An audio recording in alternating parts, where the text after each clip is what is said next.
Saludos de gracia y de paz, estimados alumnos.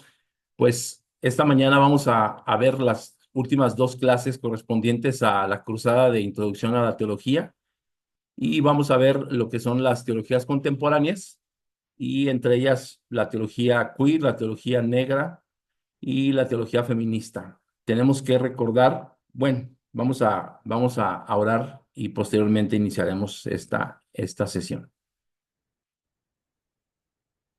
Excelentísimo Señor, buen Padre Celestial, te damos gracias, Señor, por este día que tú nos permites la vida.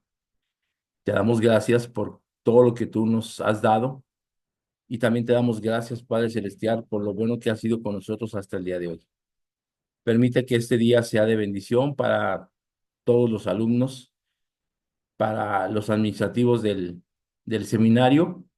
Y también, Padre Celestial, te pedimos que tú derrames de tu Espíritu Santo y nos regales sabiduría e inteligencia para poder comprender y sobre todo aplicar, Señor, lo que estas clases nos han permitido ver y observar. Estamos en tus manos, Señor, y te pedimos pues que nos bendigas a lo largo de este día. En el precioso nombre de Cristo Jesús. Amén. Bien, pues les comentaba que vamos a mirar las últimas dos clases de la cursada de introducción a la teología. Y bien, pues ya hemos pasado por varios temas.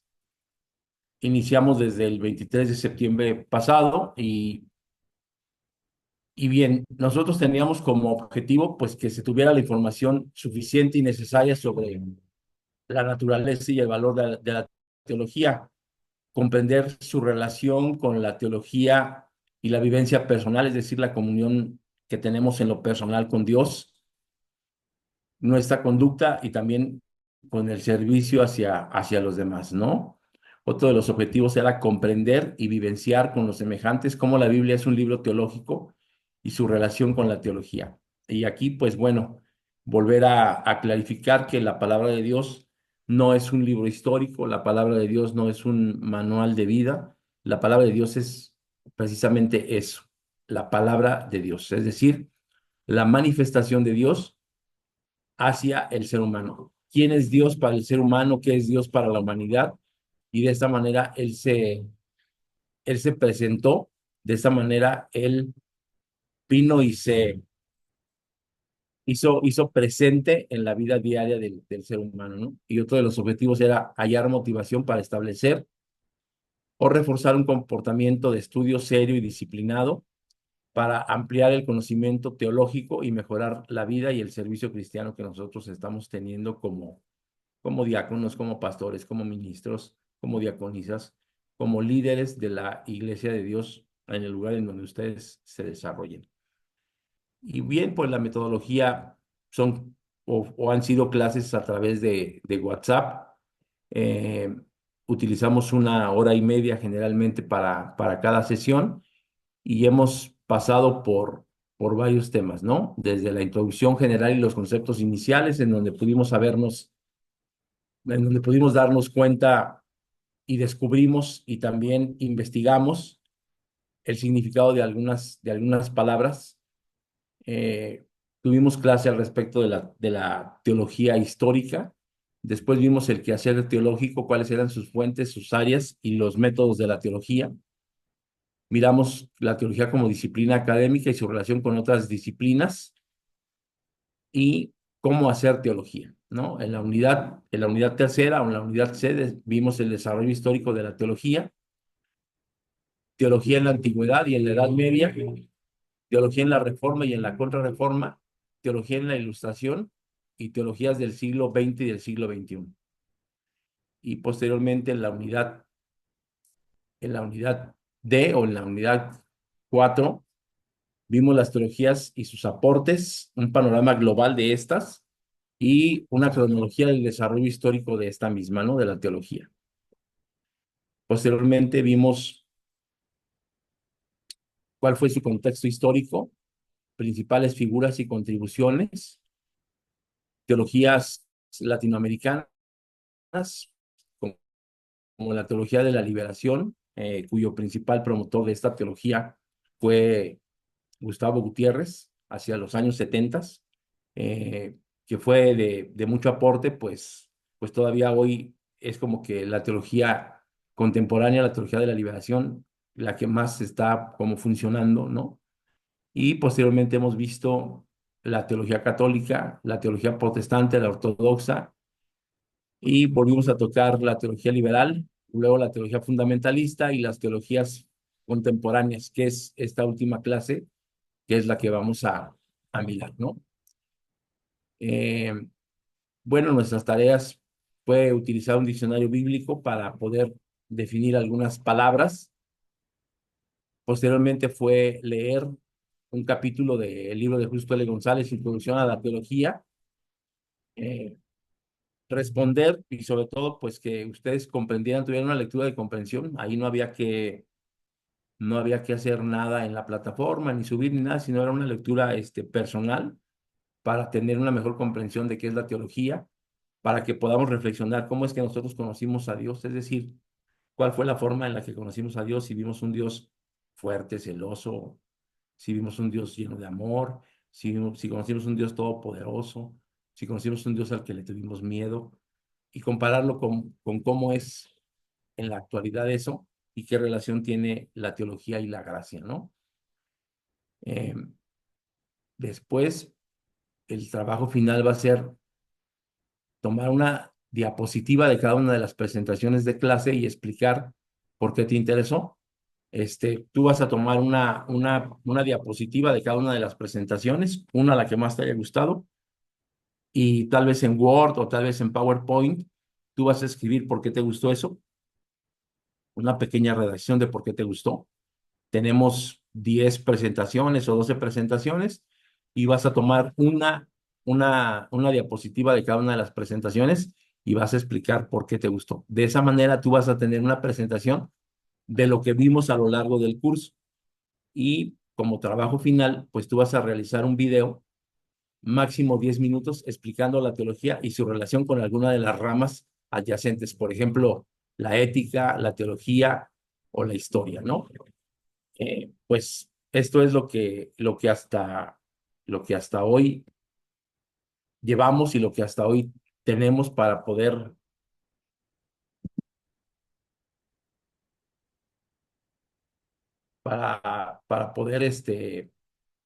tener una parte más clara de cómo vamos con la cruzada. Les quiero comentar que yo ya recibí un video.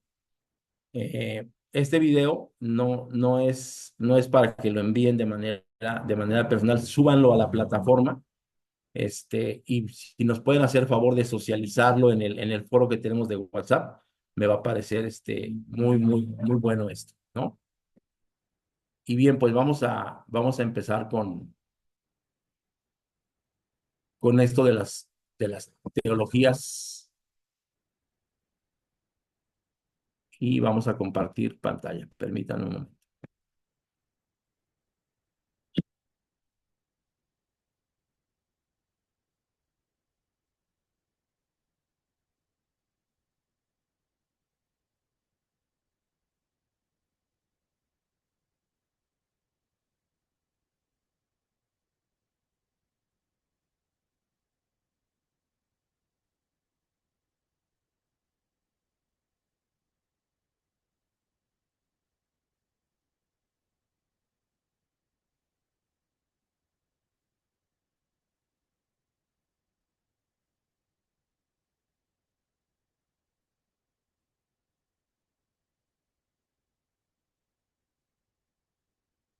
Para entender lo queer, primero es importante hablar acerca del término, que es un término en inglés, anglófono, que inicialmente significa algo así muy general, significa raro, significa extraño, significa torcido, significa algo diferente, ¿no?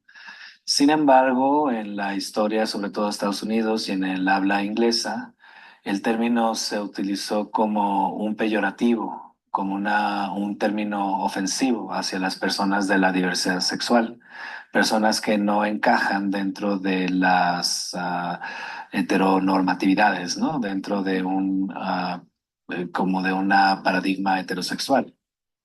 Entonces, regularmente hay personas que están en lo que llaman la comunidad LGBTI, ¿no? Lesbianas, gays, bisexuales, transgénero, transexuales, intersexo, etcétera.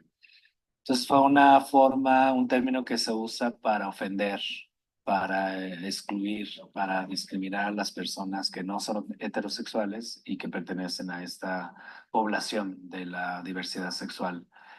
Lo interesante del término también es que en los años 70, cuando empezaron a haber marchas de la diversidad sexual, sobre todo en Estados Unidos, se utilizó el mismo término para darle una resignificación.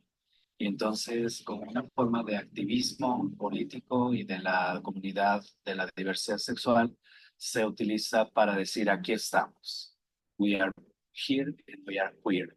Entonces, de ser un término que se usa para discriminar y para excluir a las personas no heterosexuales, ahora, después de estas marchas y después de estos movimientos de activistas, se utiliza como una manera de dignificar a las personas que pertenecen a esta comunidad, de la diversidad sexual. Para mí, la teología queer sirve como este instrumento de autocrítica para ver de que no caigamos en el status quo, que no caigamos en una zona de confort. La academia puede ser también un lugar muy elitista. Solamente los privilegiados pueden tener educación. Pero ¿cómo hacer que la academia o las preguntas académicas tengan incidencia dentro del tejido social, tengan incidencia para una posible transformación de los grupos, de las comunidades y del país, en este caso, buscando unas sociedades más allá de la violencia, allá del odio y más allá del dominio de unos por encima de otros? La teoría queer lo que hace es queerizar, o sea, torcer abrir estos muros que dividen estas categorías tan antagónicas y dicótomas, y nos habla de puntos intermedios, de puntos fronterizos. Eh, entonces, yo creo que una primera aporte o impacto que tiene la teoría y la teología queer es romper con estas dicotomías que tenemos. En el caso de la teología, ¿no? Por ejemplo, la gran dicotomía es entre Dios y la humanidad, o entre el espíritu, lo espiritual, y lo terrenal, o lo mundano, lo material y lo corporal, siempre dejando lo otro por abajo, ¿no? Subordinado. Eh, entonces, la teología queer, en este caso, queeriza, tuerce estas dicotomías, esta jerarquización de las dicotomías también, donde una noción o una categoría está por encima y subordina a la otra, ¿no? El hombre sobre la mujer, Dios sobre lo humano, lo espiritual sobre lo corporal. Y entonces recobra una vez más esto que viene desde abajo, ¿no? A hacer teología desde el cuerpo, a hacer teología desde las vísceras, a hacer teología desde el deseo, desde la carne misma. Y entonces de esa manera está torciendo algunas de las normativas y las convenciones teológicas. Pero también la teología y la teoría queer sirve a la academia para salir precisamente de estos elitismos academicistas.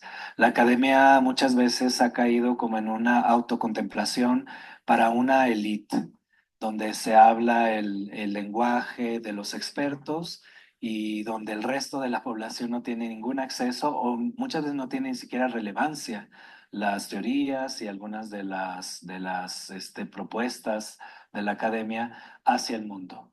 Entonces, otra cosa que es muy importante que hace la teoría queer es salir de este status quo, de estas zonas elitistas y de zona de confort de la academia para entrar a las calles. Y no solamente eso, no es que la academia ahora vaya y enseñe a las calles, sino que ahora las calles, la vida cotidiana, la gente de todos los días y sobre todo la gente que está más marginada, la gente que es más invisible, le enseña. a la teoría, le enseñan a la academia. Entonces la academia tiene mucho que aprender a partir de la vida cotidiana y sobre todo a partir de estos sujetos que viven en los márgenes. En México, por ejemplo, se me ocurre la situación de los migrantes que pasan por estas tierras y que son nadie, ¿no? Porque no tienen papeles. Entonces son sujetos a una serie de atropellos, una serie de violaciones a sus derechos y una serie de violaciones físicas, y torturas hasta el asesinato. Entonces son nadie, son la basura de la humanidad.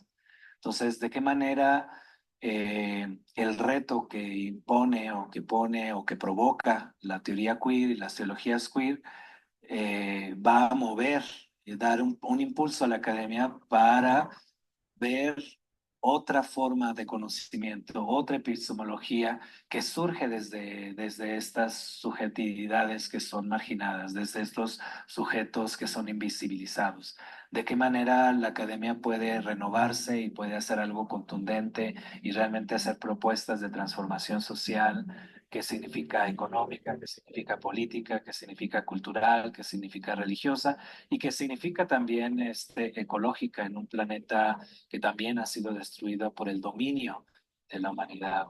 ¿De qué manera la teoría queer y la teología queer ayuda a la academia, desafía a la academia como un desafío para imaginar, crear, posibilitar otro mundo posible donde haya equidad, donde no haya odio, donde haya paz y donde se respeten los derechos de cada persona?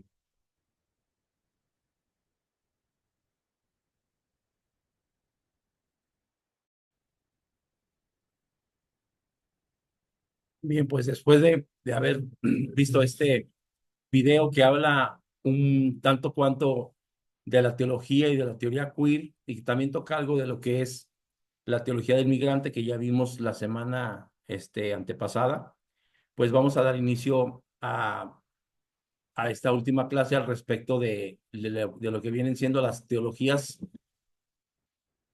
contemporáneas.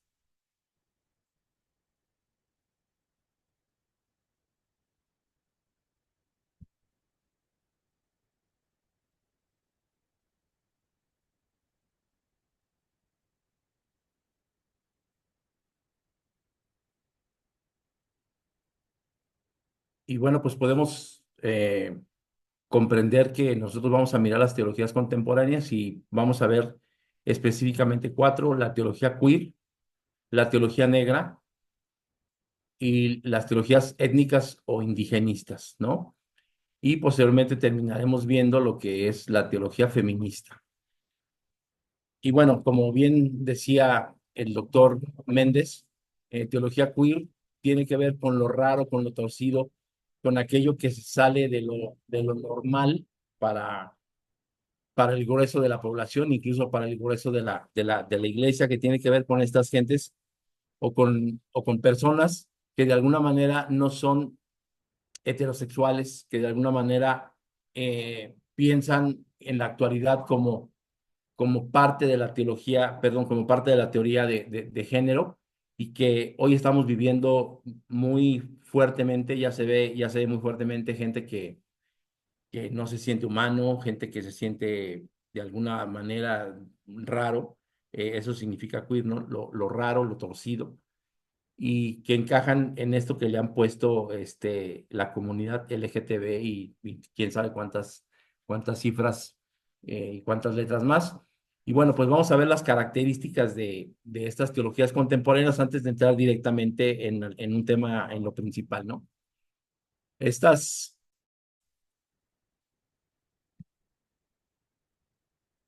estas teologías tienen unas características y bueno, básicamente las teologías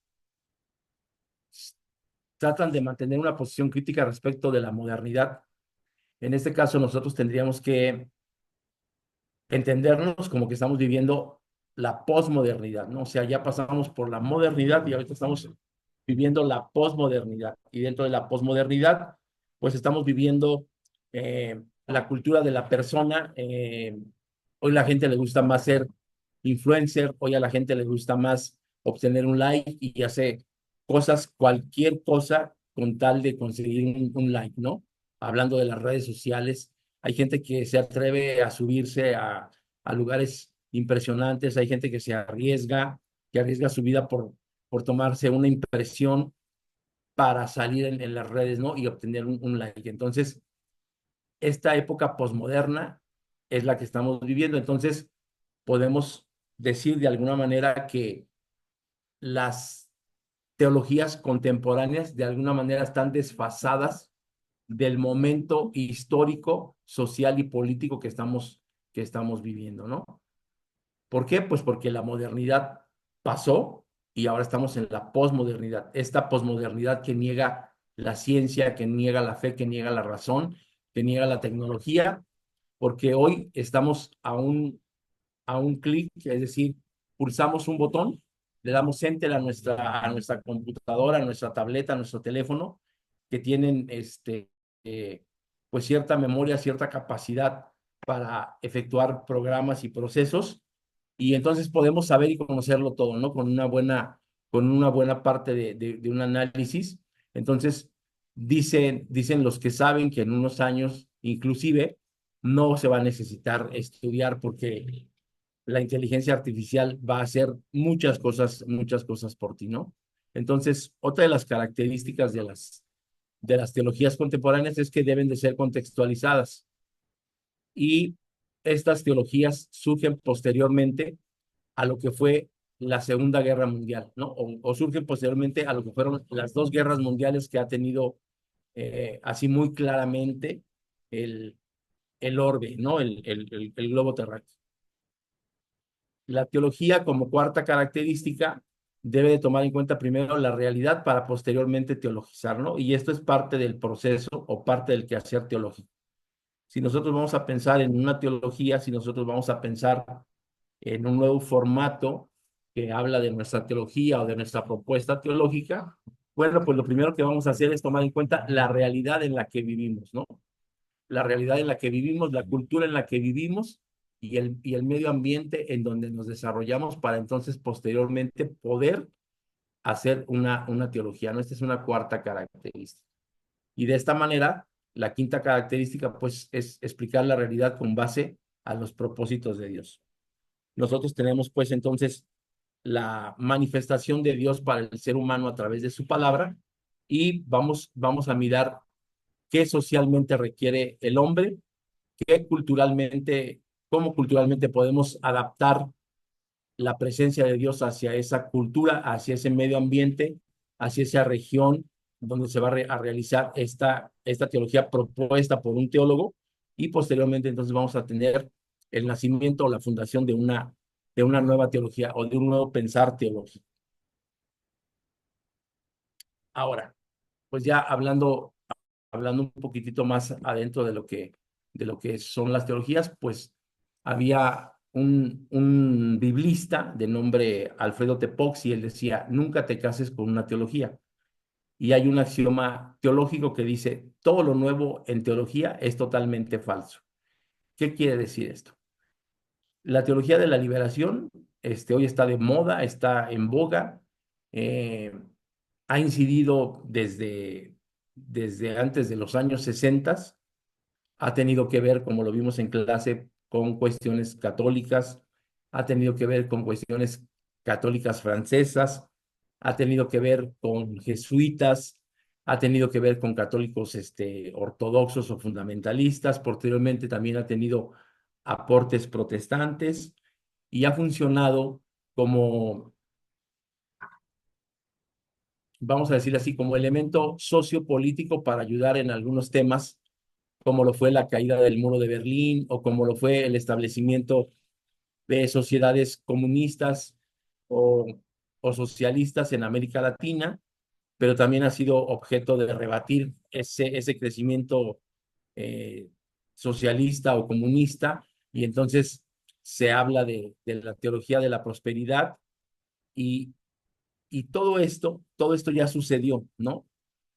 Vamos a hablar, por ejemplo, de la salida del pueblo de Dios de Egipto, y esa es una liberación, esa es teología de la liberación, ¿no? He visto, he visto el sufrir y he oído el clamor de mi pueblo, le dice el Señor a Moisés. Y entonces los saca de un lugar para llevarlos a un lugar más próspero, ¿no? Entonces, independientemente de que la teología de la prosperidad sea eficaz o no lo sea, sea muy creíble o sea poco creíble, tenga algunos efectos nocivos o positivos hacia el interior de las sociedades, es algo que ya sucedió, es algo que ya sucedió y que a lo mejor no sucedió como para decir, mira, esto se hace así y se proyecta de esta manera. Ya sucedió que te liberan de un lugar en donde iba mal para ir a un lugar mejor, ¿no? Entonces, por esto es que todo lo nuevo en teología es totalmente falso. Ya sucedió, ¿no? Incluso el libro de Eclesiastés, pues habla de eso, ¿no? No hay nada nuevo debajo del sol. Lo que hoy es, antes ya había sido. En ese sentido es que va este acción, ¿no? Y bueno, pues vamos a entrar ahora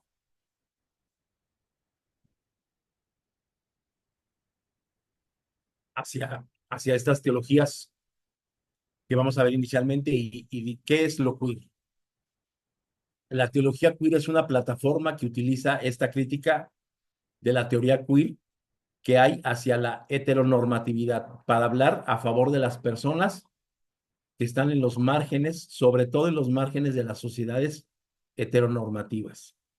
¿Qué son o quiénes son los heteronormativos?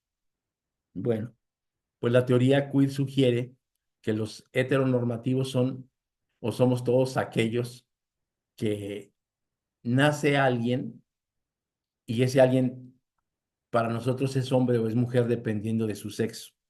Y ellos dicen que eso está mal. Eso es heteronormatividad. Es decir, como somos heterosexuales, entonces nosotros normamos o performamos personas para ser hombres y para ser mujeres. Pero dicen que no se nace siendo mujer, sino que se llega a ser mujer. Ellos parten de este dicho, ¿no? Entonces, pues Mateo 19:12 dice, pues hay eunucos que nacieron así del vientre de su madre, y hay eunucos que son hechos por los hombres, y hay eunucos que se hicieron a sí mismos eunucos por causa del reino de los cielos. El que sea capaz de recibir esto, que lo reciba. Entonces nos preguntamos nosotros qué es lo raro, qué es lo torcido, ¿no? Mateo 19:12, en una traducción en el lenguaje actual, dice, es cierto que algunos no pueden casarse, porque desde antes de nacer tienen algo que se los impide. Otros no pueden casarse porque alguien les ha dañado el cuerpo, pero también hay personas que no se casan para dedicarse a trabajar solamente para el reino de Dios. Por eso esta enseñanza solo es para quienes deciden vivir así, ¿no? Entonces, entonces podemos tener una concepción más amplia de qué es lo torcido. Hay gente que por naturaleza está torcido, hay gente que por cuestión de ser lesionado o herido por otro está torcido, pero hay gente que se sale de la normatividad para dedicarse, en este caso, a cuestiones de religión, ¿no? De religiosidad. Y aquí hablamos de los eunucos y nos podemos dar cuenta que históricamente los eunucos han tenido un valor muy importante para los reinos en donde se desempeñaron, ¿no? Porque los eunucos eran de confianza. La gente que llegaba a tener esto no solamente eran encargados de arenes, eran encargados de administrar el reino, eran encargados o funcionaban como capitanes de ejércitos, funcionaban como guerreros, funcionaban como, pues sí, como administradores de un ejército, pero además siendo guerreros ellos. No solamente estaba dedicado a cuidar el harén del real o así, no, no, no, estaban dedicados a puestos de altura, pues en aquel tiempo se estilaba esto y era de gran confianza que alguien hubiese hecho estos votos o que alguien hubiese nacido de esa manera o que alguien se hubiera convertido a este tipo de ser un eunuco, ¿no? Entonces, nos empezamos a dar cuenta nosotros, incluso si alguien por cuestión religiosa era capaz de hacerse eunuco, ¿no? Todavía hoy, cerca de aquí, de donde yo vivo, hay una iglesia, eh, Casa de, Casa de Dios, me parece que se llama la denominación.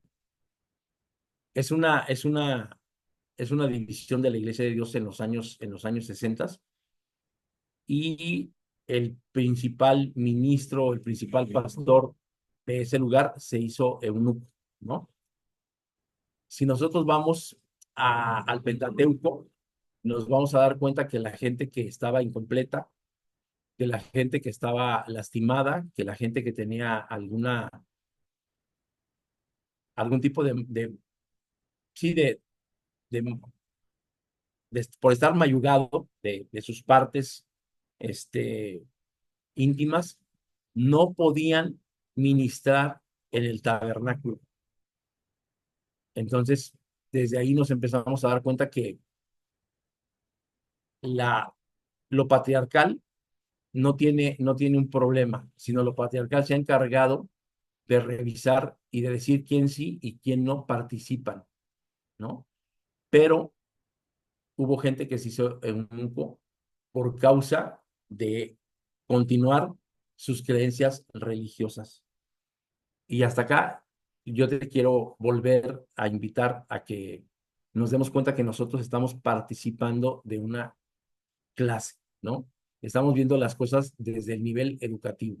No estamos modificando dogmas, no estamos descubriendo el hilo negro de qué tiene que creer o cómo tiene que creer las congregaciones o la iglesia donde voy. No, estamos revisando históricamente las cosas para comprender de dónde vienen tal o cual teología, tal o cual teoría, tal o cual concepto, tal o cual razón que hoy está permeando a la globalidad. Y obviamente, pues nosotros podemos examinar lo bueno que está funcionando para de esta manera poder tener una mejor conceptualización de lo que está pasando y poder dar respuesta, porque obviamente el teólogo lo que hace es dar respuesta a las cosas que están sucediendo, ¿no? Entonces nos damos cuenta que, que lo queer es lo raro, y que generalmente acá en esta parte de lo queer, pues hoy solamente se incluye lo gay, lo lésbico, lo transexual, lo transgénero, pero se tendría que incluir todas las derivaciones de hombres y mujeres que se sienten fuera de su sexo, ¿no? Que se sienten en contra de su sexo, es decir, que se sienten atacados por aquello que se le nombró o se le llama la heteronormatividad. Bien, pues vamos a ver qué es la teoría queer y cuáles son sus orígenes.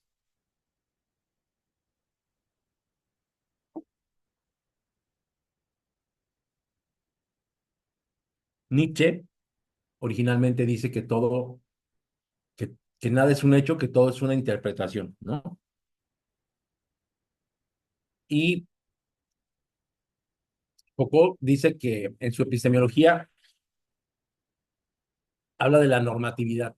Entonces, cuando nada es un hecho y todo es una interpretación, entonces las cosas son arbitrarias y son metafóricas, ¿no?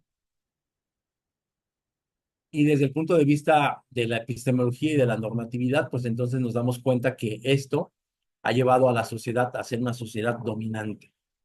Entonces, nuestra sociedad, basado en las dos propuestas de Nietzsche y de Foucault, significa que somos arbitrarios y metafóricos y que además somos una sociedad dominante. ¿Y cómo lo determinan ellos esto? Bueno, pues vamos a suponer que tenemos aquí estas imágenes, y tenemos, pues,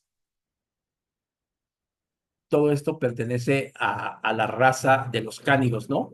Es decir, los coyotes son cánidos, los lobos son cánidos, después tenemos un pastor inglés, un perro pastor inglés, y después tenemos un perro pastor alemán, y posteriormente tenemos unos perritos chihuahua y después un terrier inglés. Y bueno, aquí donde existe, bueno, donde puse este tache, pues para nosotros los coyotes y los lobos no son canes, es decir, no son perros, ¿no? Pero el pastor inglés y el pastor alemán sí. Este perro está prohibido actualmente tenerlo, al menos en Estados Unidos y en México, está prohibido tener este tipo de perros. Y obviamente, pues nosotros no consideramos eh, perros a los chihuahuas, ¿no? Unos perros chiquititos ahí que con trabajo se, se pueden o alcanzan el tamaño de una mascota. Entonces, ellos dicen, ¿por qué si todos son perros? ¿Por qué? ¿O por qué si todos son de la familia de los canes? ¿Por qué solamente domesticamos estos y a estos los rechazamos y los prohibimos y estos no son como si fueran mascotas? ¿Y por qué estos no han sido domesticados y se consideran salvajes? Pues entonces, ¿por qué? Pues porque somos heteronormativos, ¿no? Y entonces la propuesta es de no se nace mujer, sino se llega a ser.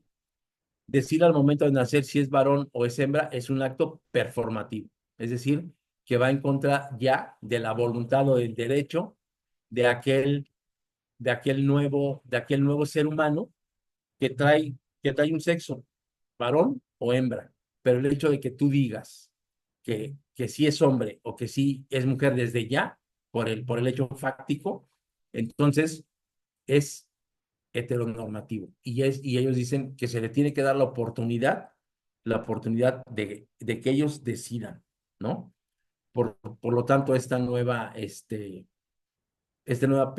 pensamiento y la apertura de los géneros, pues parezco hombre, pero no me siento hombre, o parezco mujer, pero no me siento mujer, ¿no? Y bueno, pues hoy la gente piensa que esto es normal, y lo que yo te quiero comentar es que de aquí viene. Este es el origen de la teoría queer, ¿no? Determinar el sexo es por presión social y por un acto de dominio, porque a los heteronormativos, pues como ya nos dimos cuenta, se les considera parte de una sociedad dominante, arbitraria y metafórica, cuando obviamente la palabra de Dios no dice esto, pero ellos hablan de una teoría y esta teoría la han llevado, como mirábamos en el video del doctor Méndez, a querer enseñarle a la academia que hay algo que está mal y que debe de ser incluido, ¿no? Romper con esta dicotomía que decía él entre lo divino y lo humano, entre lo terreno y lo que es normal y lo que no es normal. Entonces, pues, según Butler, decía, determinar el sexo es por presión social y por acto de dominio. Niega la realidad y niega la libertad, pues somos dinámicos y por tanto autodeterminados sexualmente y no binarios. De aquí sale ese pensamiento de la teoría queer, ¿no? Entonces, determinar el sexo es un acto performativo y esto critica científica biológica y el sexo es el objetivo, ¿no? Es decir, marcar si es hombre o si es mujer por el hecho de portar un órgano sexual. Es lo que piensan los de la teoría queer, ¿no? De forma filosófica y de forma general, hay diversidad, hay neoliberalismo, hay emociones y hay posverdad. Entonces, esto de la posverdad, pues nosotros teníamos determinadas y exactamente todas y cada una de las cosas, pero la posverdad niega a la verdad anterior, ¿no? Entonces, pues ahora podríamos pensar y preguntarnos, ¿qué dice Jesús? Y bueno, la Biblia no describe la homosexualidad como un pecado mayor que cualquier otro, y aquí nosotros tendríamos que poner atención a esto, ¿no?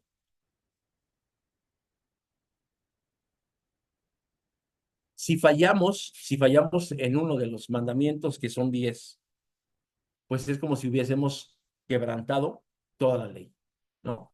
Nosotros le hemos dado dimensiones y valores a los pecados, los hemos estratificado, los hemos tipificado, y hoy tendríamos que recordar que pecar es no dar en el blanco. Es decir, si nosotros vamos a continuar estudiando, nos vamos a dar cuenta que la jamartología es el estudio del pecado, el estudio de las fallas del hombre con respecto a la verdadera, a la verdadera forma de ser, eh, de no fallar, ¿no? Entonces, pecar es salirnos de cierta normatividad, ¿no? Es errar al blanco. Y se hierra al blanco robando, se hierra del blanco adulterando, se hierra del blanco no honrando, se hierra del blanco codiciando y cometiendo cualquiera de estos es como si hubiésemos quebrantado toda la ley. Pero nosotros hemos estratificado la forma de pecar. Nosotros le hemos dado dimensiones al pecado. Este es mayor, este es menor, este es peor, este es de lo peor. O este rebasó los límites de, de la ética o de lo permitido, ¿no? Entonces, la Biblia no describe la homosexualidad como un pecado mayor que cualquier otro. Todo pecado es ofensivo para Dios. Sin Cristo estamos perdidos, sin importar el tipo de pecado que nos haya enredado.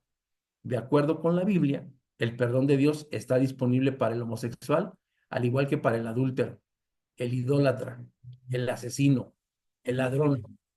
Dios promete la fortaleza para la victoria sobre el pecado, incluida la homosexualidad. A todos aquellos que crean en Jesucristo para su salvación, lo dice 1 Corintios 6:11, segunda de Corintios 5:17 y Filipenses 4:13, ¿no? Ahora, ¿por qué Jesús no habló sobre la homosexualidad? Pues hay dos vertientes, ¿no? Y todos estos escritores, como,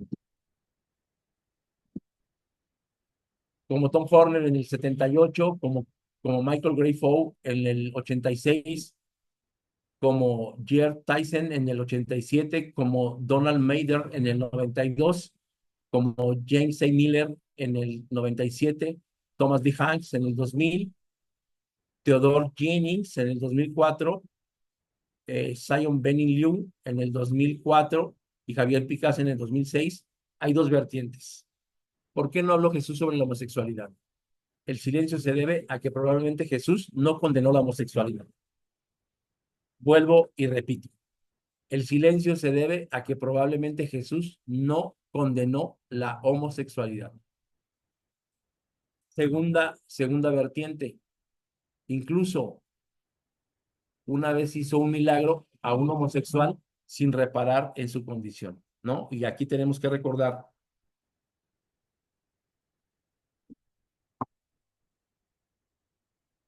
que eso pasó cuando un centurión romano le pidió que sanara a su siervo.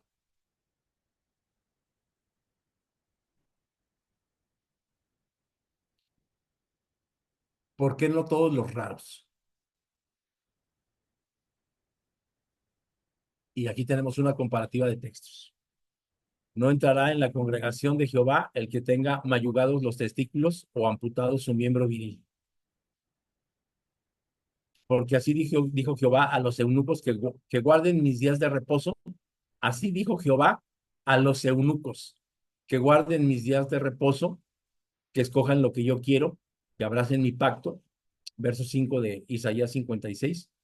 Yo les daré un lugar en mi casa y dentro de mis muros, y mi nombre mejor que el de los hijos e hijas. Nombre perpetuo les daré, que nunca perecerá. Ambas son sentencias. Una es no entrar y la otra es que hay algo para ellos mejor que si hubiesen tenido hijos e hijas e incluso con hombres. No había cosa más importante para un oriental y sobre todo para un israelita o para un judío que tener descendencia. Y aquí la promesa es, porque así lo dijo Jehová, a los eunucos que guarden mis días de reposo y que escojan lo que yo quiero y que abracen mi pacto, yo les daré lugar en mi casa y dentro de mis muros y un nombre mejor que el de los hijos e hijas. Nombre perpetuo les daré y que nunca perecerá. ¿Qué quiere decir esto? Pues que también ellos tienen la promesa, o que también para ellos es la promesa de la vida eterna. Y acá yo solamente te quiero invitar a que pienses cómo se desempeña socialmente un eunuco o cómo se desempeñaba socialmente un eunuco. Si lo pensaste así, desde la marginación, desde la no inclusión, desde verlo distinto, desde verlo diferente, pero tendríamos que recordar también que ocupaban puestos de un alto valor dentro de los reinos, ¿no? Pero ahora empieza a pensar en su vida familiar e individual más hacia adentro, con quién contaba, a quién amaba, cómo lo quería, cómo expresaba, cómo se manifestaba. Si acaso alguien, si acaso alguien se compadecía o lo amaba verdaderamente, ¿no? Dios sí los ama. Aquí está ese verso de Isaías. Ok, ahora, teología queer. Debido a lo expuesto, ha surgido a partir de los años 90 la teología queer que tiene que ver con lo raro, con lo torcido. Esta teología realizada por y para personas LGTBI, ¿no? Que son lesbianas, gays, bisexuales, transgénero, homosexuales, intersexuales, centrándose en sus necesidades específicas. Y aquí la necesidad es, ellos necesitan romper su cadena de pecado, pero ellos necesitan sentirse incluidos en el reino de Dios, ¿no? Y acá tendríamos que pensar, pero ¿cómo? Si hasta marchan, y cómo, si hasta se manifiestan, y cómo, si van en contra de las... Para Dios no hay imposibles, para Dios no hay imposibles, ¿no? En la palabra de Dios dice que alguien plantó, que alguien regó, y que Dios da el crecimiento. Entonces, pues, tal vez nosotros hemos marginado a lo queer, a lo raro, a lo torcido, porque decimos, no, para ellos no hay salvación, no, ellos no alcanzan, no, ellos, ¿qué crees? Estamos comprometidos, estamos invitados a participar de la grande salvación que tenemos a la gente rara, a la gente torcida, a la gente que creemos no merece estar dentro de él. Entonces, la teología que se opone deliberadamente a las normas sociales y culturales con respecto al género y la sexualidad buscan desenterrar voces ocultas o perspectivas ocultas que permitan ver la teología desde una nueva perspectiva. Hacer teología es incluir a los más necesitados, a los pobres, a los marginados, a los raros de este planeta. Teología que desafía y deconstruye límites, es decir, nosotros hemos tenido estos límites, particularmente con respecto a la identidad sexual y de género. La teología queer incluye la identidad sexual y de género de los individuos y permite a la comunidad LGTBI reclamar su espacio en el cristianismo.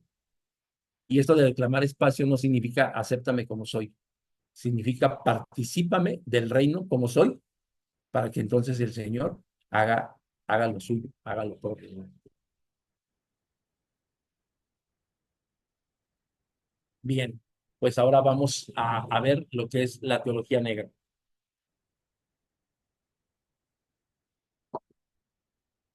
Tenemos que recordar que todas y cada una de las teologías tienen una contextualización y están enfocadas a cierta cultura y están enfocadas a a cierto segmento del mundo, ¿no?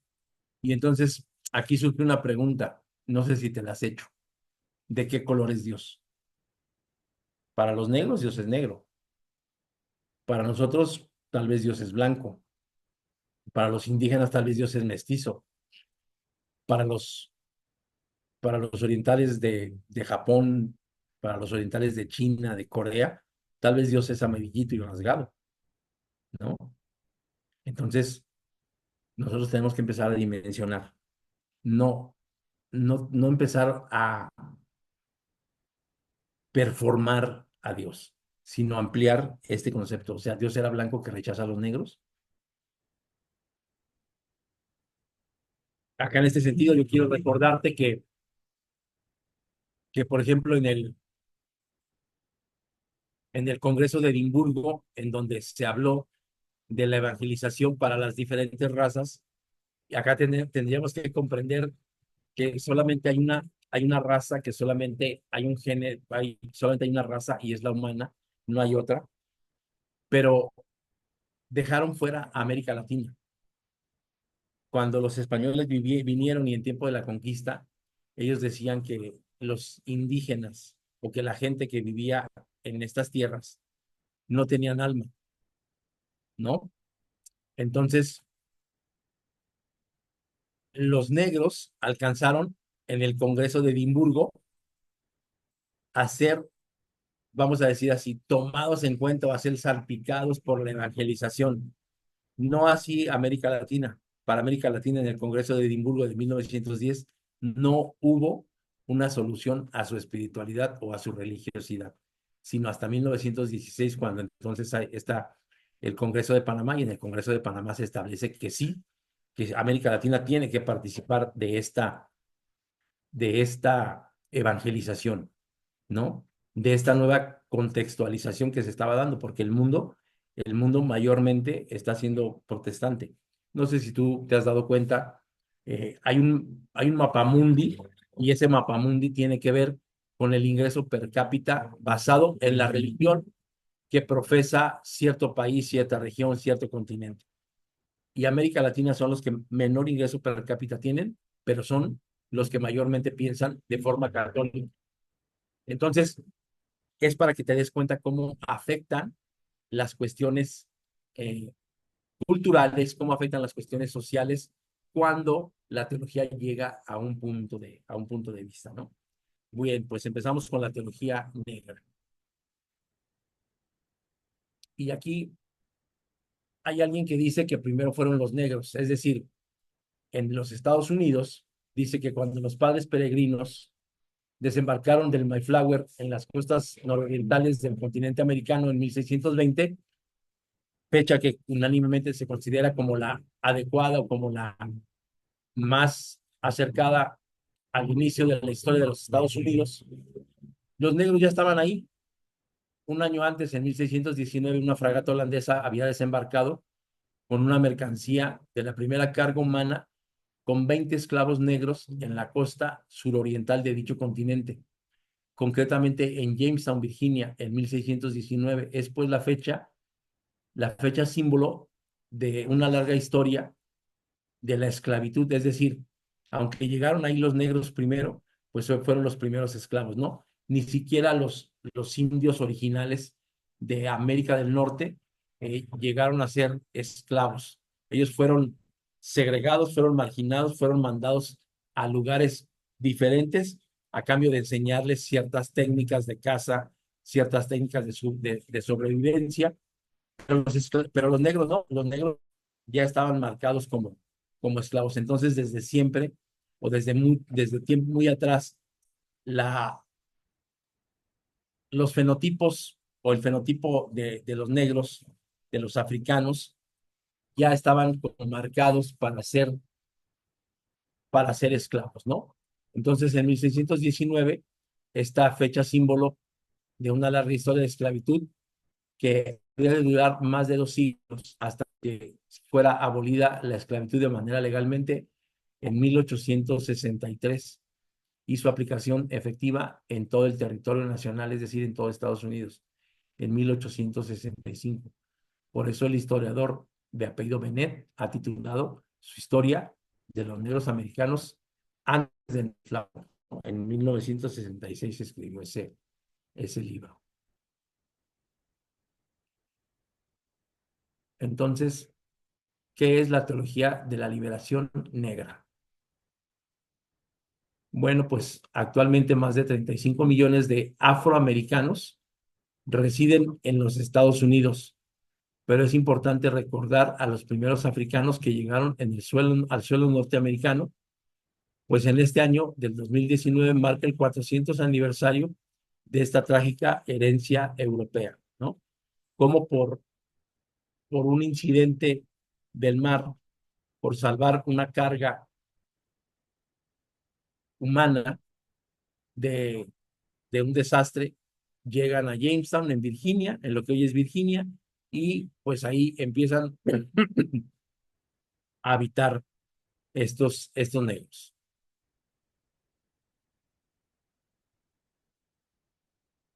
La teología negra, y aquí yo por eso les comentaba al principio de esto de los congresos de Edimburgo y de Panamá, es muy diferente a la teología africana, ¿no?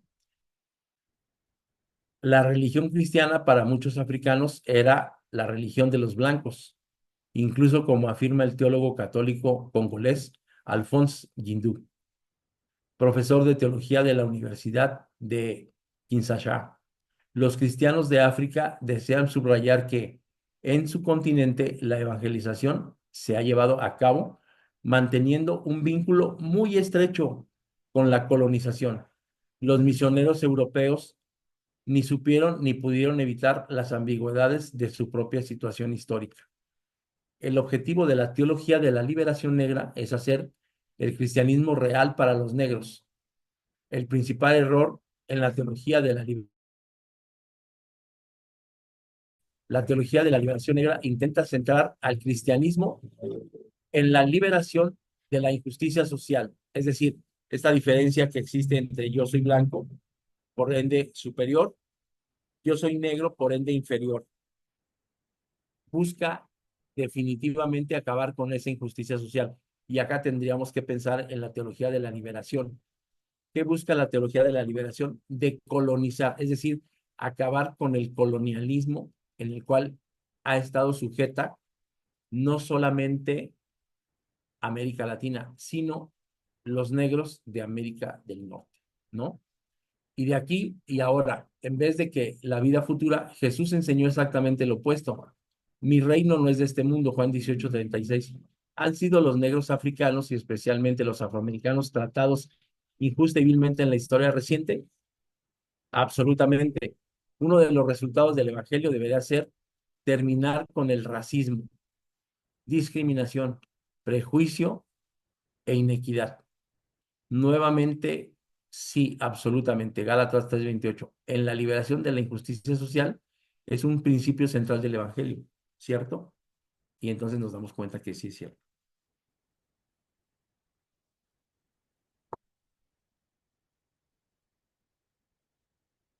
Está de moda ahorita el tema de que Donald Trump ganó las elecciones en los Estados Unidos y dicen que ese señor es total y absolutamente racista y total y absolutamente xenófobo, total y absolutamente machista, total y absolutamente patriarcal, ¿no? Que dicen que Estados Unidos ganó a este presidente por ser machista, porque no aceptaban que una mujer pudiera gobernar o dirigir los Estados Unidos. Entonces nos damos cuenta cómo hoy en día sigue vigente esto del racismo, del machismo, de segregar gente por pertenecer supuestamente perdón, a una raza. Entonces, esto es lo que tendríamos nosotros que empezar a luchar como teólogos, empezar a pensar en cómo hacer una teología que incluya a a los diferentes fenotipos de humanos, ¿no? Es decir, a a los chinitos, a los amarillos, a los negros, a los cafecitos de la India, a los chaparritos y bajitos de Mesoamérica, a los mestizos de, de abajito de Norteamérica y a todo esto, ¿no? Dice, mensaje en general, incluidos los negros. El mensaje del Evangelio es este. Todos estamos infectados por el pecado. Romanos 3:23. Todos somos merecedores de la eterna reparación de Dios. Romanos 6:23. Jesús murió en la cruz llevando el castigo que nosotros merecemos o que nosotros merecíamos o que nosotros merecemos. Primera de Corintios 5:21 y primera de Juan 2:2. Proveyendo nuestra salvación, posteriormente Jesús resucitó, demostrando que su muerte fue verdaderamente un pago suficiente por el castigo al pecado. Primera de Corintios 15, 1 al 4. Si ponemos nuestra confianza en Jesús como Salvador, todos nuestros pecados son perdonados y se nos otorgará la entrada al cielo después de la muerte. O se nos otorgará la entrada al reino después de la muerte, ¿no? Juan 3:16. Este es el Evangelio. Ese debe de ser nuestro enfoque. Eso es lo que cura, eso es lo que cura para que realmente,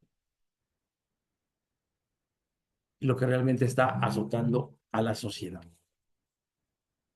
Dentro de la raza negra, mal llamada raza negra, ha habido varios luchadores sociales, mucha gente que ha luchado en favor de esta raza, mal llamada raza, en favor de los negros, y uno de ellos fue Martin Luther King, ¿no? El 1 de diciembre de 1955, bajo la dirección del joven pastor negro bautista de Atlanta, Martin Luther King, que ejercía su ministerio en Montgomery, Alabama, se inicia en esta ciudad un boicot contra el segregacionismo practicado en los autobuses metropolitanos para con los negros, a lo que solo se le permitía sentarse en la parte trasera. Es decir, si yo soy negro y me subía en ese tiempo a un autobús, tenía que ir a sentarme hasta el asiento de atrás.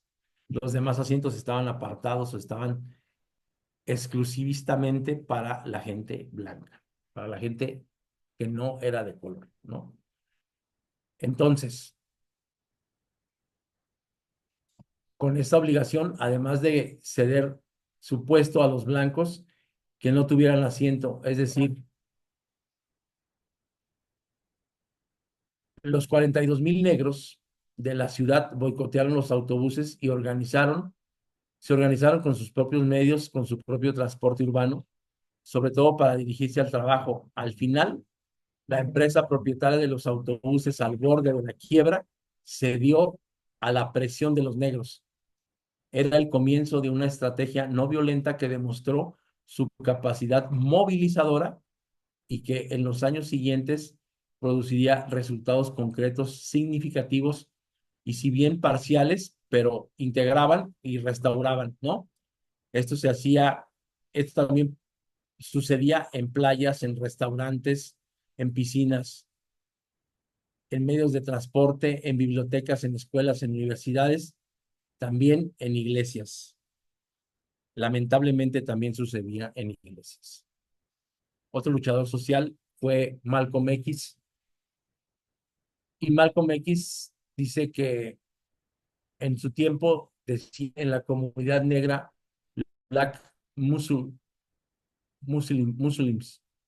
la secta americana de musulmanes negros, que cuenta con unos 100,000 miembros y 80 mezquitas y cuyas filas surgiría en los años 60 la figura del líder negro Malcolm X, asesinado en Nueva York el 23 de febrero de 1965. El año anterior, en junio de 1964, Malcolm X había fundado la Organización de la Unidad Afroamericana, ¿no? Que teorizaba la lucha revolucionaria en el contexto de las luchas del tercer mundo para la emancipación de los negros. El movimiento dirigido por Martin Luther King era reformista, integracionista y no violento, aunque en los últimos años de aquel entonces las posturas de King se habían hecho más radicales. En cambio, la organización promovida por Malcolm X era revolucionaria, era separatista y no rehuía a la teorización de la violencia revolucionaria, aunque en los últimos meses de su vida, Malcolm X se planteaba el problema de un análisis político más profundo, ¿no?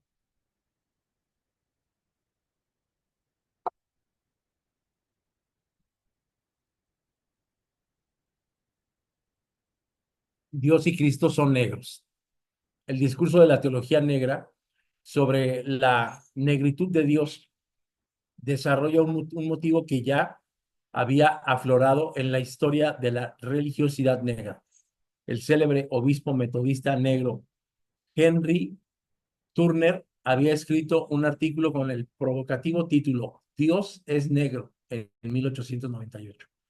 Y el gran líder negro Marcus Garvey, que en las primeras décadas del siglo había propuesto un éxodo masivo de los afroamericanos a África, había sostenido la posibilidad para todo el grupo étnico de visualizar a Dios a su propia imagen.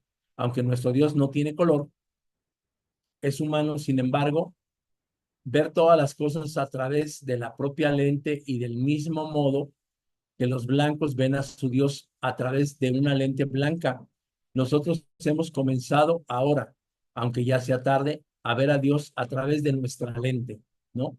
La tesis sobre la negritud de Dios parece ser anterior a la tesis sobre la negritud de Cristo. La tesis central de la cristología en el contexto de la teología negra afirma que Cristo es negro. Aquí, Cone se remite expresamente a la tesis del pastor negro de Detroit, autor del Mesías Negro en 1968, aunque se recogen algunos de sus más significativos sermones religiosos.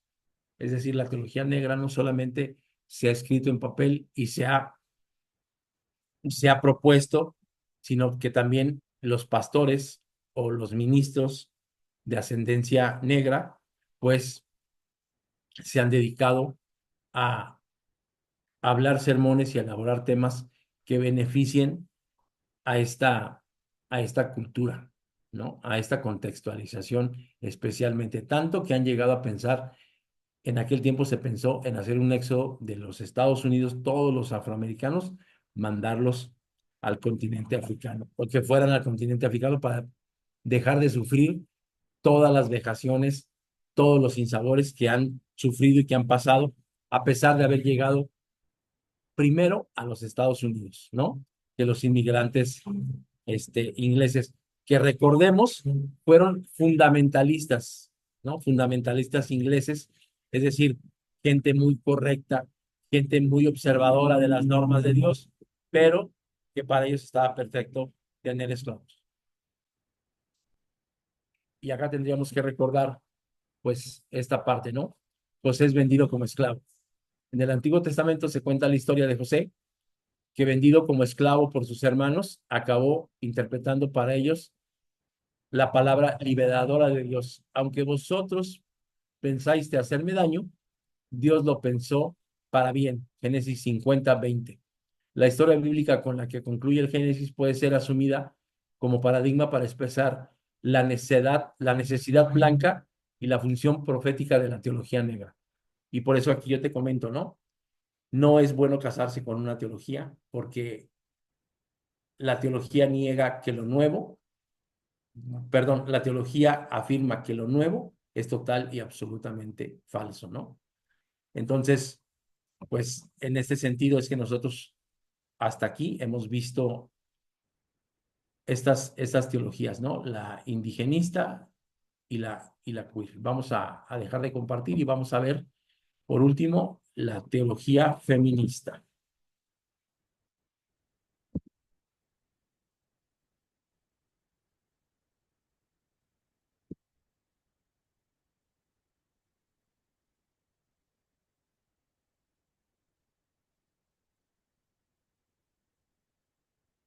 Y bueno, la teología feminista es explorar desde la perspectiva de género en la espiritual y en la interpretación bíblica.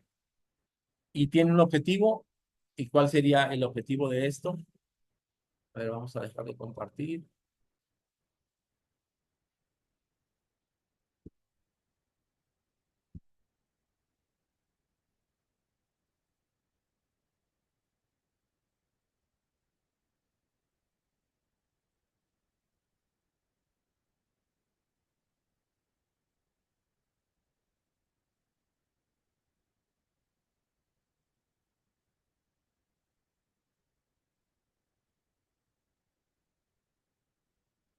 Bien, teología feminista.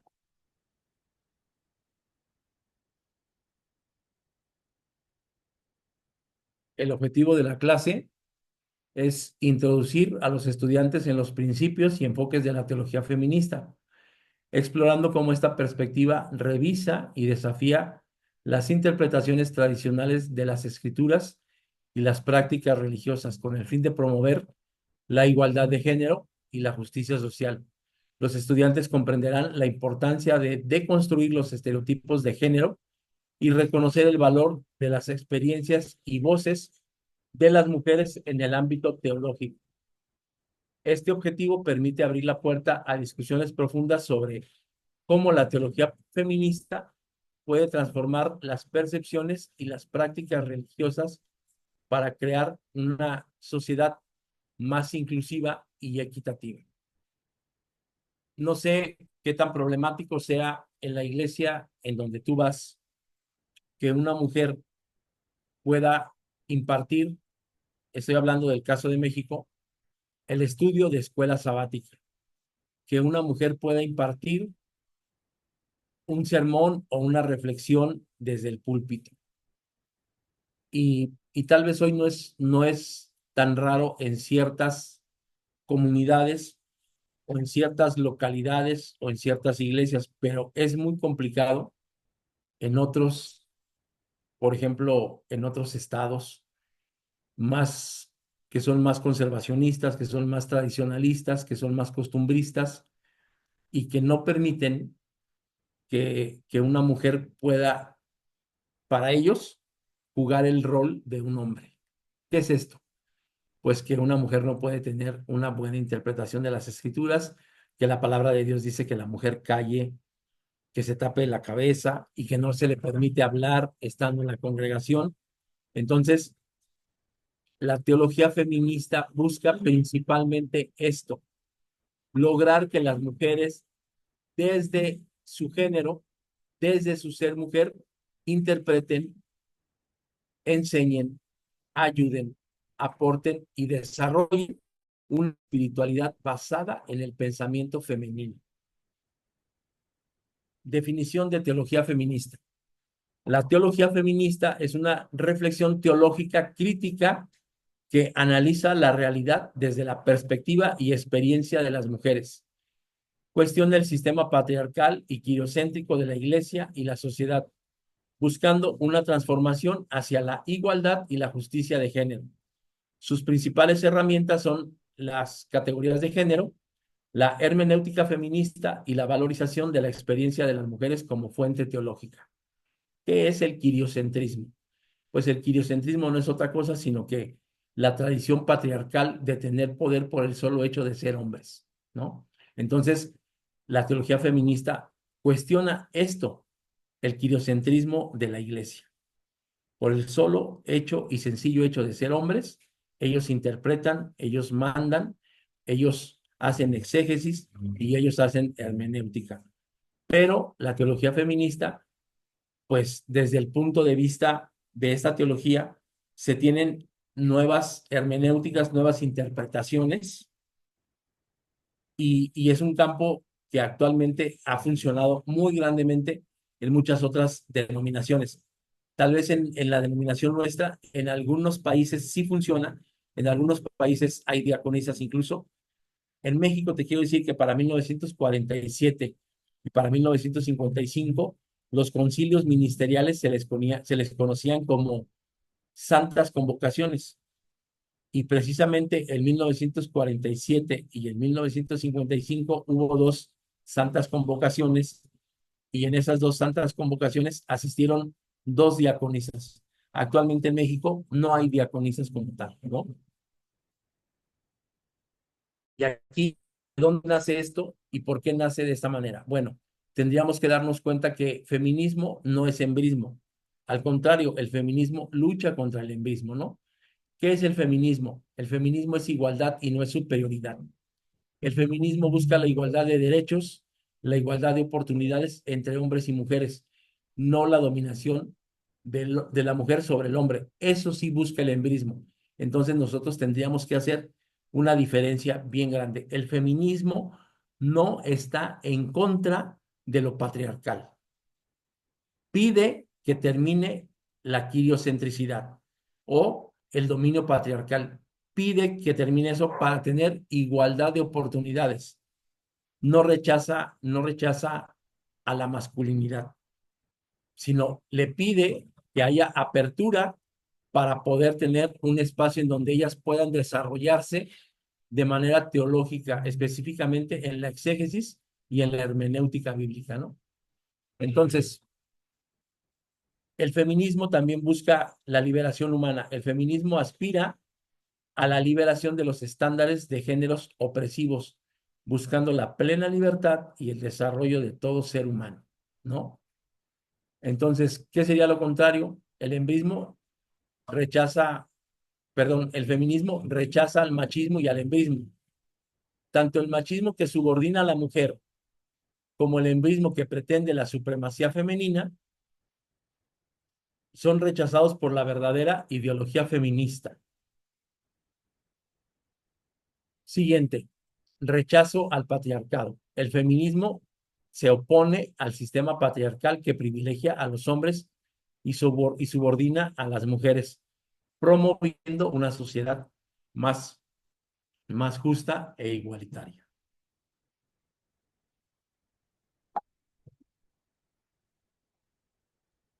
La teología feminista se visualiza a través de representaciones que reflejan la igualdad y la inclusión, el empoderamiento de la mujer dentro de esferas religiosas. Estos símbolos visuales transmiten un mensaje de respeto, dignidad y justicia para las mujeres en tradición judio-cristianas. Entonces, dejamos claro esto, feminismo no es lo opuesto a machismo, ¿no? Busca principalmente la igualdad. Algunas precisiones sobre la teología feminista. Primero, teología política correctiva. La teología feminista es una teología política que corrige y complementa la teología de la liberación desde una perspectiva de género. Es decir, es lo mismo que la teología de la liberación, optar por los desamparados, en este caso el desamparado sería el género femenino. ¿De dónde lo vas a liberar? Pues del quiriocentrismo, es decir, de este dominio que tiene el hombre por el solo, que tiene el hombre por el solo hecho de haber nacido hombre, ¿no? Entonces, es lo mismo que la teología de la liberación, pero desde una perspectiva de género. Teoría y teología. La teoría feminista surge de los movimientos sociales, ya lo miramos hace un momento, ¿no? Hay una serie de animales y nosotros decimos, este es coyote, este es lobo, este es perro, este también es perro, pero está prohibido, y este son perritos, entonces no entran como que en el rango de las mascotas de los cánidos. Y entonces hay una heteroperformatividad. Y ellos, la teoría feminista surge de esos movimientos sociales, es decir, del pensamiento social de liberación feminista, surge porque hay, porque hay cuestionamientos al respecto de por qué la mujer no es igual al hombre, por qué el hombre no es igual a la mujer, por qué el hombre siempre ha dominado, por qué la mujer siempre ha sido dominada. De ahí surge de estas teorías, ¿no? La pluralidad feminista. Existen diversas teorías y teologías feministas, no una única corriente monolítica. Esta pluralidad enriquece la reflexión y la práctica o la praxis feminista, ¿no? El patriarcado religioso. Las religiones monoteístas como el cristianismo han estado marcadas históricamente por estructuras y discursos patriarcales. Ahora, hay, ha habido tres olas muy fuertemente de feminismo.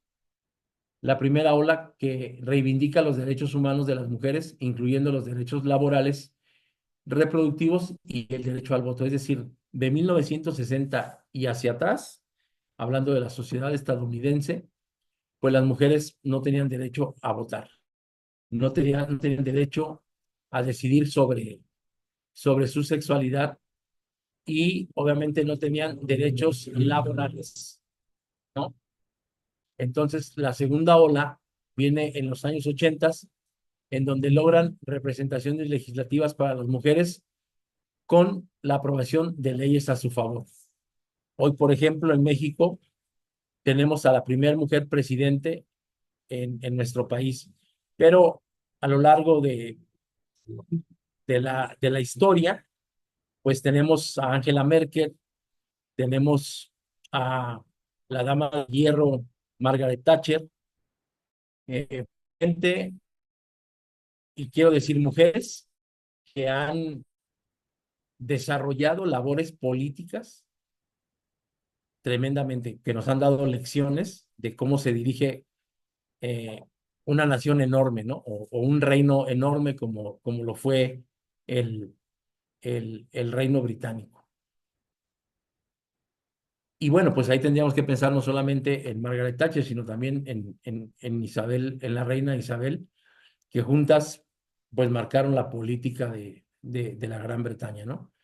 Y hay una tercera ola hacia 1990, en donde se incorpora el enfoque de género, introduciendo la teoría de género como una corriente filosófica decolonial. Es decir, la teoría del género ya empieza a pesar filosóficamente y las mujeres empiezan a despertar más ampliamente, pero obviamente ya nos había pegado muy fuertemente el hecho de que mujeres gobernaban países, mujeres tenían puestos políticos muy importantes. Y no solamente eso, hoy hay mujeres que son CEO o que son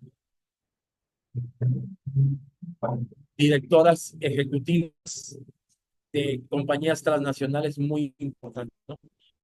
Estas tres olas del feminismo son cíclicas, con avances y retrocesos a lo largo de la historia.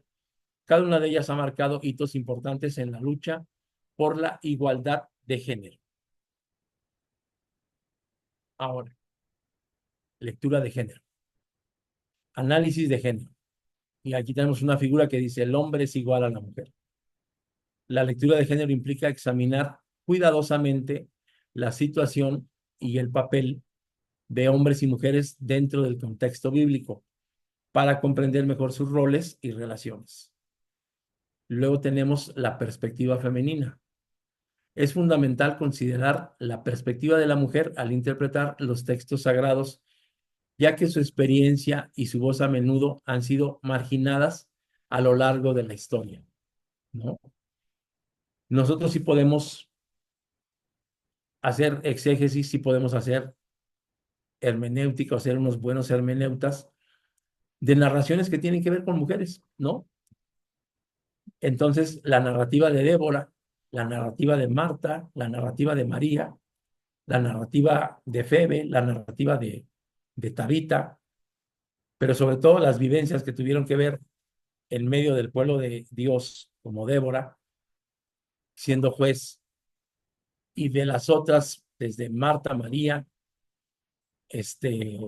Febe, hablando del Nuevo Testamento, pues son mujeres de fe que vivieron y sufrieron el Evangelio y la llegada del reino de Dios a la tierra. Entonces, ¿cómo sería posible o cómo sería mayormente y mejormente interpretada la participación de una mujer desde la perspectiva de una mujer, ¿no? Porque hasta hoy, pues la mayor parte de las interpretaciones y de los hermeneutas y de los exegetas, pues son tradicionalmente varones y posiblemente muy con tendencias patriarcales. Entonces, es muy fundamental considerar la perspectiva de la mujer al interpretar textos sagrados, ya que a menudo han sido marginadas a lo largo de la historia. Tendríamos que leerlo también como un diálogo inclusivo. El análisis de género fomenta un diálogo abierto y respetuoso entre hombres y mujeres, permitiendo una comprensión más profunda y equilibrada de los mensajes bíblicos, ¿no? Es decir, también su exégesis, también su hermenéutica tendría que contar. De hecho, hoy hay varias teólogas, eh, Balsura, Tamés, varias de ellas, y sobre todo, bueno, hablando de este continente, americanas, centro y sudamericanas, que, que tienen un peso específico dentro de la participación religiosa del protestantismo. Entonces, la evolución de la teología feminista va así. Entre 1960 y 1970, la teología de la mujer que excluyó al hombre. En 1980, teología de género femenino, es decir, no es como que tan para el agrado del hombre, ¿no? Entre el 90 y el 2000, la teología feminista latinoamericana de la liberación, y en el 2010, la teología feminista asiática, liberación de la explotación sexual. La teología feminista ha evolucionado a través de varias etapas, desde una teología de la mujer que excluía a los hombres, pasando por una teología de género más orientada al agrado masculino, hasta llegar a una teología feminista latinoamericana de la liberación y a una teología feminista asiática enfocada en la lucha contra la explotación sexual. Y aquí nosotros tendríamos que ser muy objetivos.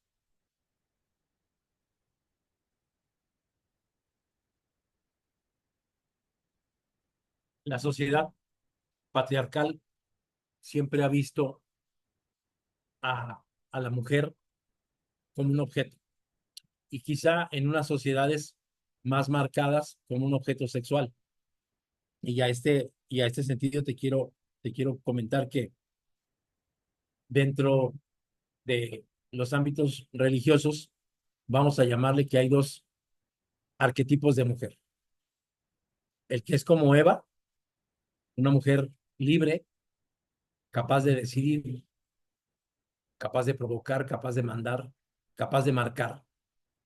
Y hay otra que es como María, sumisa, toda bondad, toda misericordia, mujercita de casa. Y nosotros tendríamos que quitarnos de la cabeza esos dos tipos de mujer. Es que, y hasta decimos, no, es que esta, así como metiéndola en un arquetipo. La mujer es mujer. Frente a Dios no hay hombre, no hay mujer, no hay varón, no hay hembra.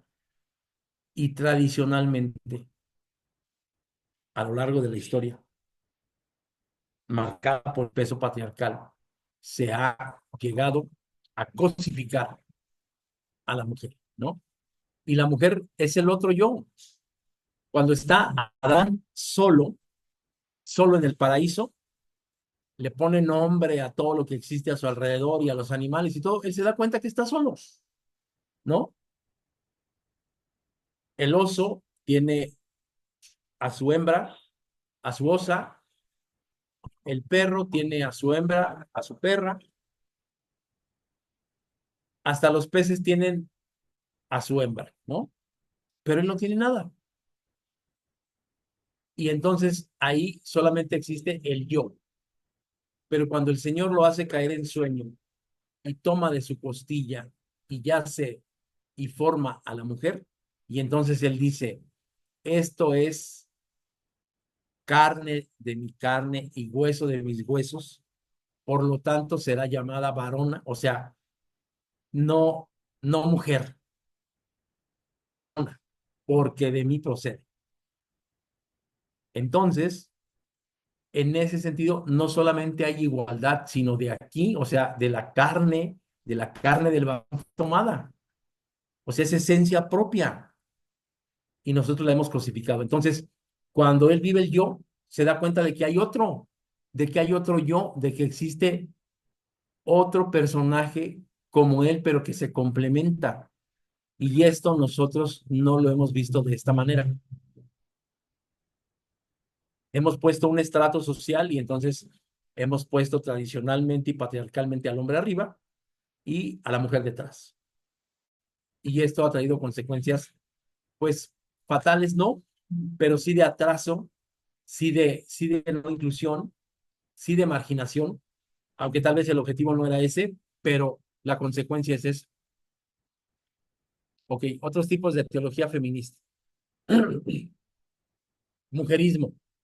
El mujerismo es un feminismo enfocado a las necesidades de las mujeres de minorías étnicas, especialmente las mujeres afroamericanas de Estados Unidos. Hay otro que se llama ecofeminismo. El ecofeminismo ve una conexión entre la explotación de la naturaleza y la subordinación de las mujeres, situando a estas en una posición privilegiada para acabar con dicha dominación. La perspectiva feminista o de género discute el patriarcalismo vigente en la teología durante milenios y apuesta por la emancipación de las mujeres y de la diversidad sexual. Subraya la sinergia del género y el cambio socioestructural heteronormativo. El feminismo enseña a las niñas a ser alguien en lugar de ser de alguien. La lectura patriarcal de la Biblia dice, la Biblia correctamente comprendida no prohíbe sino dice derechos iguales para el varón y la mujer. Esto lo dice Elizabeth Fiorenza, que es una de las principales promotoras de la teología feminista. Contenido de la teología feminista. Las 3 P's. Proveer, proteger y preñar. Ese es el estereotipo de la sociedad. El que paga manda. La corporalidad diferente de la mujer. La otredad provoca precaución al hombre y la somete. La mujer es diabólica, es tentadora. Y esto es lo que te decía yo con el arquetipo de la mujer que parece Eva, ¿no? Así la tiene marcada la sociedad patriarcal. Jesús rompe con la masculinidad de su tiempo. No pudo cumplir con las 3 P's, el quiriocentrismo o lo quiriocéntrico. Además de ser varón y de ser padre, Señor, si Dios es hombre, entonces el hombre es Dios. De ahí su señorío. Las primeras que tienen que deconstruirse son las mujeres, es decir, cómo se construyó esa idea para poder entender cómo cambiarla. Y aquí, pues, un consejo. Si tú eres mujer, lo primero que tienes que comprender es que tu ser mujer no es ser superior ni es quedarte como estás, es buscar la igualdad, es buscar la posibilidad de tener las mismas oportunidades, ¿no? Entonces, pues sí, las mujeres son delicadas, sí, las mujeres no son tan fuertes, eso no significa que no tengan la posibilidad o la misma posibilidad de hacer hermenéutica, de hacer exégesis y de practicar o de participar dentro de la celebración cúltica o dentro de la celebración litúrgica, ¿no?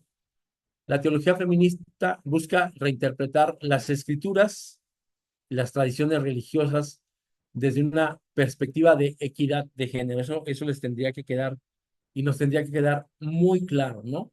Porque el hecho de proteger, de proveer y de preñar, pues sí, ha sido una función que el hombre, hablando de género, se ha, se ha adjudicado. Entonces, como mujer, no solamente se le tiene que batallar luchando un espacio, sino tratar de hacerle entender al hombre, no a su, sino al hombre en general, que ese estereotipo de proteger, preñar y proveer es obsoleto para estos tiempos. Hoy hay mujeres que trabajan, hoy hay mujeres que tienen mejores ingresos, hoy hay mujeres que mantienen y hoy hay mujeres que deciden si quieren o no practicar su maternidad. Y esto es lo que ha llevado tal vez al hombre al encontrarse con esta confusión de que el feminismo es malo porque está en contra de la masculinidad, está en contra de la hombría. No, que nos quede claro, el feminismo busca la igualdad. ¿Cuál es el método de la teología feminista? Bueno, pues este método inicia con una sospecha, el análisis con sospecha en los textos donde no aparecen mujeres en eventos importantes, pero sí aparecen las referencias negativas a su respecto, ¿no? Este método corrige las traducciones masculinizadas, hermenéutica femenina, parte del método. ¿Cuál es la verdadera interpretación de un texto bíblico? La que responda a la realidad, y puede ser varias. La interpretación debe ser liberadora y no espiritualizante. Con esto se busca reinterpretar los textos de terror contra el prejuicio que se tiene al respecto del género. El método interpretativo imaginativo se reconstruye la historia de forma imaginativa bajo ciertas deducciones que el texto nos da. ¿Cómo imaginar a Jesús excluyendo a las mujeres en la cena del Señor? En el lavatorio Jesús dice, el que tiene que aprender el servicio son ustedes los hombres, reivindica a las mujeres. Marta estaba atrapada en el modelo patriarcal de servidor y María no, por eso María escogió la mejor parte. El pecado tiene género, hombres, arrogancia, soberbia, egoísmo, autosuficiencia, competitividad. Mujeres, sumisión, servilismo, abnegación, falta de autoestima.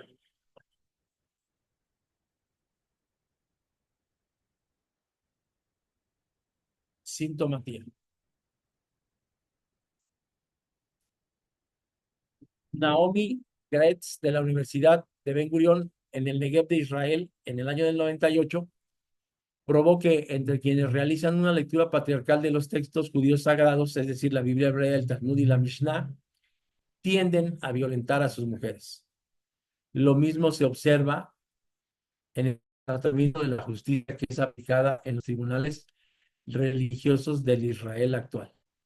En todos los estudios de abuso y violencia contra la mujer en ambientes religiosos, los agresores son acérrimos defensores de una posición subyugada e inferior de la mujer, con base en textos bíblicos. Por el contrario, en círculos religiosos, donde se defiende la mutualidad y la relación de reciprocidad en términos de igualdad de derechos y privilegio, no se da el mismo índice de violencia. Los resultados son irrelevantes en comparación al grupo que defiende una posición patriarcal y de dominio. Qué complicado esto, ¿no? El patriarcalismo lleva al fundamentalismo y hacia la espiritualización de la posición quiriocéntrica. En donde se interpretan los versículos sagrados o el texto sagrado de manera patriarcal. Por lo contrario, no sucede eso en donde hay igualdad de género, en donde hay mutualidad, en donde el yo comprende, entiende e incluye a la otredad.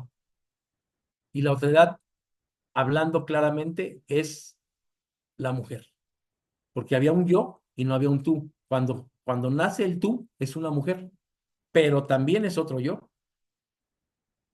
Entonces, eso es un poco complejo, un poco complicado de entender, pero simple y sencillamente se entiende en el sentido de que hombres y mujeres hemos sido formados por Dios, de que frente a Cristo Jesús, nuestro Salvador, hombres y mujeres tienen el mismo valor.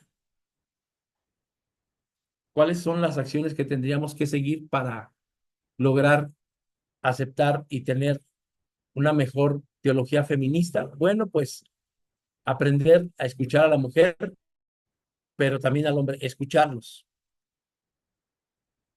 Enseñar explícitamente sobre la igualdad esencial y concreta entre mujer y varón.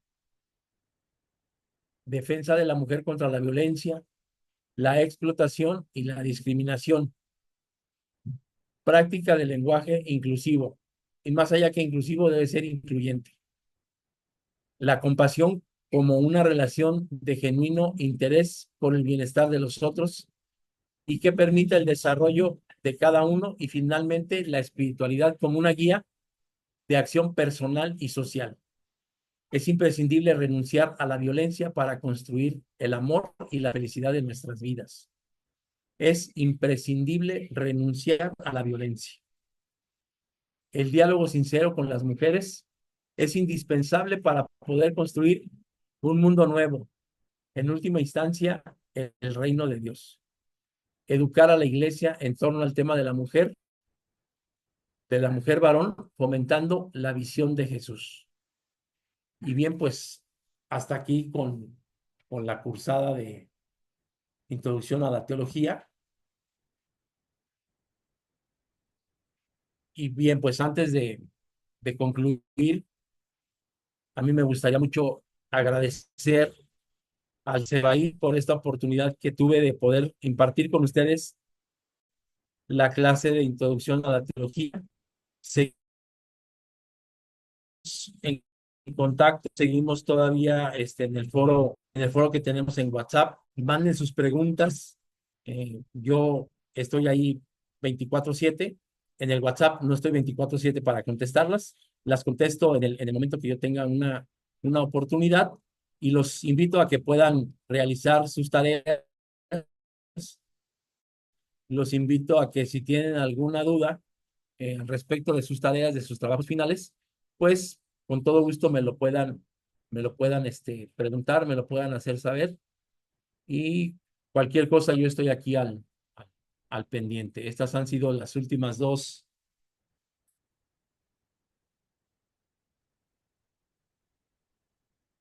lecciones de nuestro sílabo y pues, pues bueno, vamos a concluir con esta cruzada con una oración. Excelentísimo Señor, buen Padre Celestial, te damos gracias, Padre, porque has permitido terminar este curso de introducción a la teología. Gracias porque entendemos por fe que la sabiduría, la inteligencia y la capacidad para poder comprender no solamente esta, sino todas y cada una de las materias que los alumnos se han propuesto participar, Señor, han sido sancionadas y bendecidas por ti, Padre Celestial.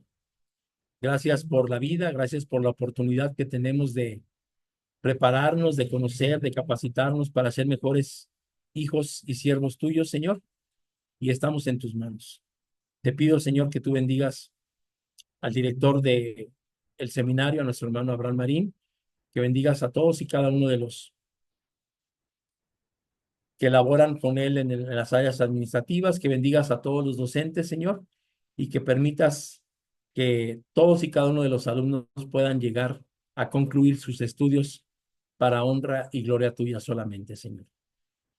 Bendícenos en este día y bendícenos a lo largo de lo que queda en esta cursada, Señor. Te damos gracias por la conclusión de este curso y estamos en tus manos, Señor.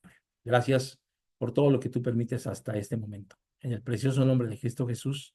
Amén. Pues bien, que el Señor nos bendiga grandemente. Pasa a ustedes.